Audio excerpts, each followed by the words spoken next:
Tory Party political broadcast, Margaret Thatcher, CE 6HT 94211, take one.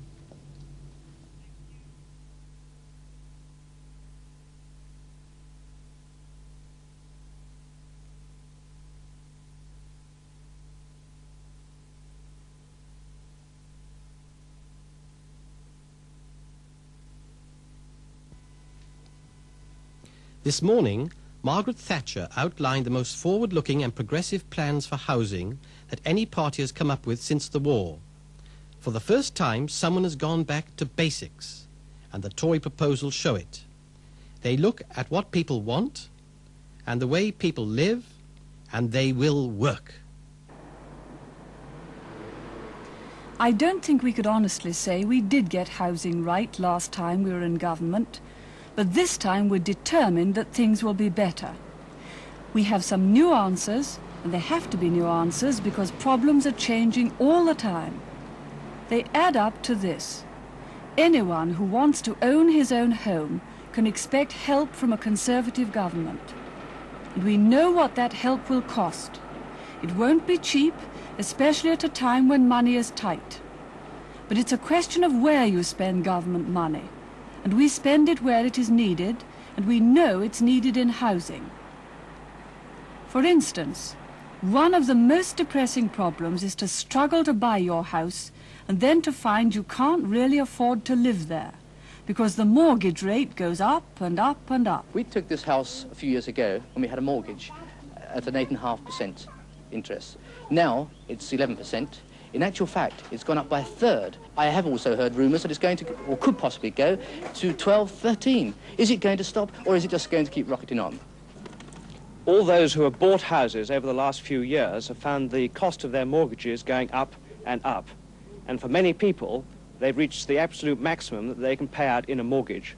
But like the Randalls, they're worried about the mortgage interest rate going to 13, 14%, or possibly beyond. And that is why the next Conservative government is, for the first time, going to peg the mortgage interest rate. Mortgage rates fluctuate because of the way building societies have to do business. They can only lend in mortgages what they attract in savings. If they find it hard to bring in savings, they have to charge higher rates to people with mortgages.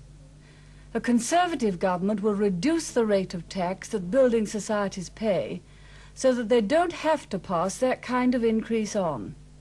In that way, we shall hold down the interest rate building societies charge to home buyers. So this is our first promise. We shall reduce mortgage rates to 9.5%, and we shall see that they don't go above that. Now that'll help everyone who's buying his own home. It'll help him now. He'll know where he stands. But what about people who haven't got a mortgage and see no way of getting one? What about the first-time buyer? My husband and I have just come back from Germany after 2 years, and we just can't find anything in our price range. We just can't find enough deposit. Oh, I could pay a mortgage weekly, I have no doubt about that. But as for finding a deposit to get it started, that's the only problem about it. Yeah. The misery that I see from people who are unable to save enough for the deposit to get started on buying their own houses really does appall me. It's all very well talking about the difficulty of keeping up mortgage repayments, but something comes before that. And I think the politicians have got to devise a scheme whereby people will be able to get enough together and save enough for the deposit in order to get started with that all-important first house of their own. Getting the deposit together is the problem. We shall start a new scheme called the Home Savings Grant Scheme. People who save regularly with a building society will receive a grant in proportion to what they've saved themselves. So if you've saved, say, £5 a week over at least 2 years, you'll be able to get a grant of £250. We shall start the scheme straight away. It'll take 2 years to get it fully into action. By that time, the builders will be able to get enough extra houses ready. So for the first time in a long time, if you haven't got a house, you can look forward to getting one. So here's our second promise: real help with the deposit for first-time home buyers. And then, of course, there are all those people who've got a house and yet they haven't. It's theirs and yet it's not theirs because it's a council house and they want to buy it, but they can't. the aim of any true socialist is to strive for utopia. Well, what could be more utopian than the working man owning his own home? But the funny thing about it is it's the socialists that are preventing him buying his own home. Why? What's their reason? Well, in my mind, it's one simple answer. They feel in their mind it's party political dogma. To sell the working man his own home makes him that much more conservative and that much less socialist. And why shouldn't people buy their council house if they want to do so? All over the country there are hundreds of thousands of people living in council houses who would like to buy their own council house. The Conservatives believe that anyone who has occupied a council house for 3 years should have the opportunity to do so, and they should be offered that council house at 2/3 of market value.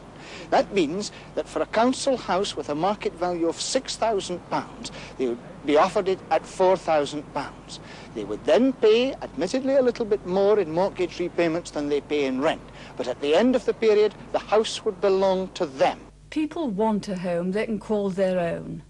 The last Conservative government encouraged councils to sell, but all too often Labour councils refused. This brought disappointment to many, many people. But this time we're going to make it a matter of the law of the land. If you've been a council tenant for at least 3 years, you'll have the right by law to buy your house, and that's that. And you'll be able to buy it at a price that's 1/3 below market value. The only condition we make is that if you sell it within 5 years, you'll have to return a proportion of any profit you make to the local authority. So here's our third promise. We promise you the right in law to buy your council house at 1/3 below market price. All the time we're trying to be fair. But one thing that certainly isn't fair, and is getting less fair all the time, is the present system of rates. Here in the West Country, in Cornwall, we live in a beautiful part of Great Britain. And generally speaking, people are pretty understanding of the nation's problems. But this year, I've never known such anger as there's been over the rates. I feel unless something is done very, very soon, we should be priced out of living in our own homes. I had great shock. You see, my rates, my personal rates have gone up by approximately 70%, which is a tremendous amount for fixed income people. Because of changes made by the Labour government, it looked at one time as if the rates of ordinary houses would nearly double in southeast Cornwall, in this area. It was not just the huge increase that caused so much worry. People are now fed up with the whole rating system altogether.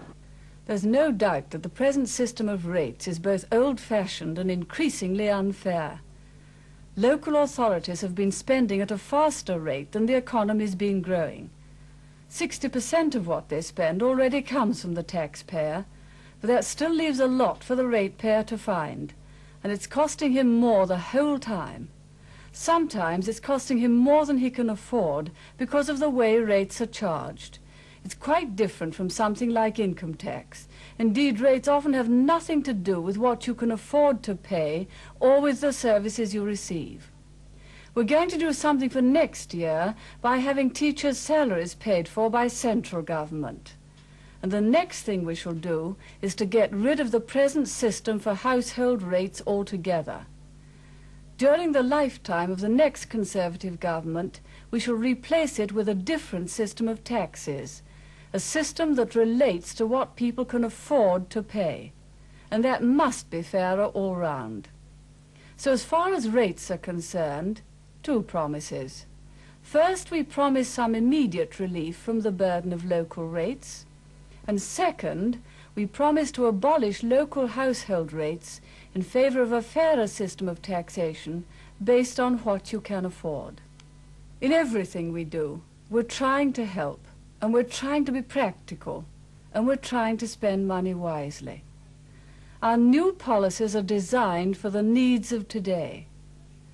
A nation of homeowners will be self-reliant, independent, and able to do what they want with their own lives in their own homes.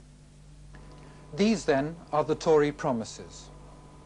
We shall reduce mortgage rates to 9.5% and see that they don't go above that.